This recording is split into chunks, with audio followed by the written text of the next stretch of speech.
കൊല്ലം കോർപ്പറേഷനിലെ LDF സ്ഥാനാർത്ഥിക്കായി കുടുംബശ്രീയിൽ പണപ്പിരിവ്. കോർപ്പറേഷനിലെ അയത്തിൽ ഡിവിഷനിൽ മത്സരിക്കുന്ന ജാരിയത്തിനു വേണ്ടി അംഗങ്ങൾ 500 രൂപ വീതം നൽകണം എന്ന് പറയുന്ന ശബ്ദ സന്ദേശം 24-ന്.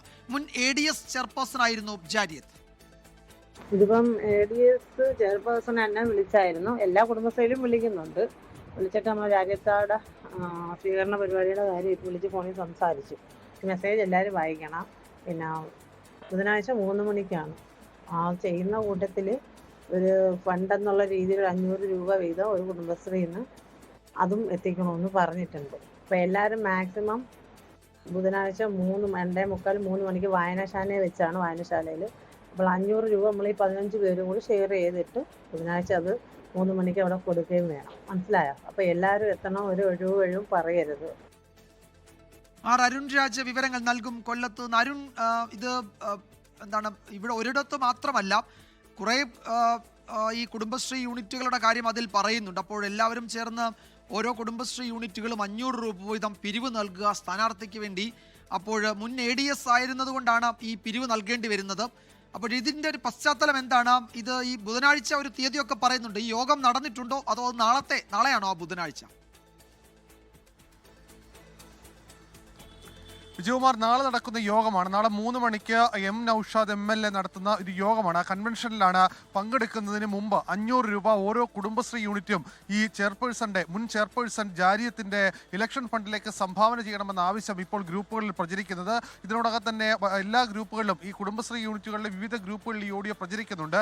LDF സ്ഥാനാർത്ഥിയാണ്, അയത്തിൽ ഡിവിഷനിൽ LDF സ്ഥാനാർത്ഥിയാണ് ഈ ജാരിയത്ത്. നിലവിൽ ഈ ജാരിയത്തിന് വേണ്ടി പണപ്പിരിവ് നടത്തുന്നതിനെതിരെ കുടുംബശ്രീയിലെ പല അംഗങ്ങളും വലിയ എതിർപ്പാണ് ഇക്കട്ടത്തിൽ മുന്നോട്ട് വെക്കുന്നത്. കാരണം എന്തിനു വേണ്ടിയാണ് ഈ കുടുംബശ്രീ അംഗങ്ങളായ തങ്ങൾ ഇത്തരത്തിൽ പണം നൽകുന്ന ചോദ്യം പല അംഗങ്ങളും ചോദിച്ചു. പക്ഷേ ഇത് നിർബന്ധിത പിരിവായി തന്നെ മാറുന്നുണ്ട്. കാരണം അല്ലെങ്കിൽ വലിയ പ്രശ്നമുണ്ടാകും. പിന്നീട് നമുക്ക് ഇവരെ കാണേണ്ടതാണ്. പല ഉപയോഗവും നമുക്ക് ഇവരിൽ നിന്ന് സ്വീകരിക്കേണ്ടതാണ്. അതുകൊണ്ട് ഇവർക്ക് പണം നൽകണമെന്ന് ആവശ്യപ്പെടുന്ന ശബ്ദ സന്ദേശമാണ് ഇപ്പോൾ പ്രചരിക്കുന്നത്. ഈ ശബ്ദ സന്ദേശം പുറത്തു വന്നതിന് പിന്നാലെ ഇത് എവിടെ നിന്ന് പോയെന്ന അന്വേഷണം ഇപ്പോൾ LDF കേന്ദ്രങ്ങളിൽ നടത്തുന്നുണ്ട്.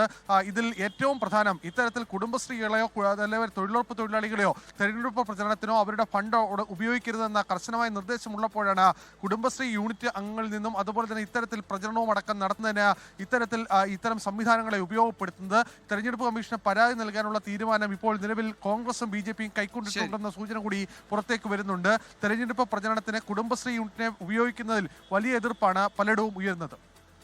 യെസ്, അരുൺ രാജാണ് വിവരങ്ങൾ നൽകിയത്. ഒരു തരത്തിൽ പറഞ്ഞാൽ അരുൺ സൂചിപ്പിച്ചതുപോലെ ചെറിയ സമ്മർദ്ദവും കുറച്ച് ഭീഷണിയും ഒക്കെ കലർന്ന ഒരു സന്ദേശമാണ് ഈ 500 രൂപ എന്ന് പറയുന്ന ഓരോ യൂണിറ്റും ഓരോ കുടുംബശ്രീ യൂണിറ്റുകളും നൽകണം എന്ന് പറയുന്നത്. നമുക്ക് അവരെ വീണ്ടും കാണേണ്ടതാണല്ലോ, അതുകൊണ്ട് കൊടുത്തേക്കാം എന്നതാണ് ആ സന്ദേശത്തിന്റെ പൊരുൾ. അരുൺ രാജാണ് വിവരങ്ങൾ നൽകിയത്. ലോകത്തെവിടെയായാലും ഏത് സമയത്തും 24 വാർത്തകളും ഓഗ്മെന്റഡ് റിയാലിറ്റി പാക്കേജുകളും എക്സ്പ്ലെയിനറുകളും വിശദമായി കാണാൻ ഞങ്ങളുടെ YouTube ചാനൽ നിങ്ങൾക്ക് സബ്സ്ക്രൈബ് ചെയ്യാം.